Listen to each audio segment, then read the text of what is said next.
நேசகுமாரன் இவருக்கு செய்விடுங்கன்னு சொன்னாப்புல ஒரு வார்த்தை அப்படி பைப்பில் போட்டிருக்கு.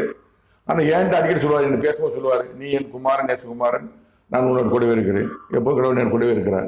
இயேசு சொல்லுவார், நான் தனித்திரேன் இப்போதான் என்னோட கூட இருக்கேன்னு சொல்லுவார். நான் எப்பவுமே தனியாக இருக்க மாட்டேன், தேவனாய் கருத்த தமது பசுத்தாவை நான் விஷயப்படுத்தி கூடவே இருக்கிறார்.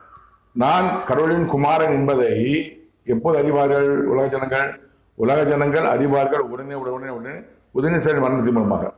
உதயநிதி ஸ்டாலின் மரணம் எப்போ ஏற்படுதோ அப்போதுதான் கடவுளை வெளிப்படுத்துவார். இந்த மனிதன் சிவன்மூர்த்தி என்ற ஜீவன் கடவுளின் குமார் நேசகுமார் என்பதை கடவுள் வெளிப்படுத்துவார் என்று அவர் அவரே கூறியிருக்கிறார். பரமண்டலத்திலே இருந்து மரண உத்தரவு கொடுக்கப்பட்டு விட்டது. உதயநிதி ஸ்டாலினுக்கு பரமண்டலத்திலிருந்து மரண உத்தரவு, மரணம் கொடுக்கலாங்கிற உத்தரவு கொடுக்கப்பட்டு விட்டது.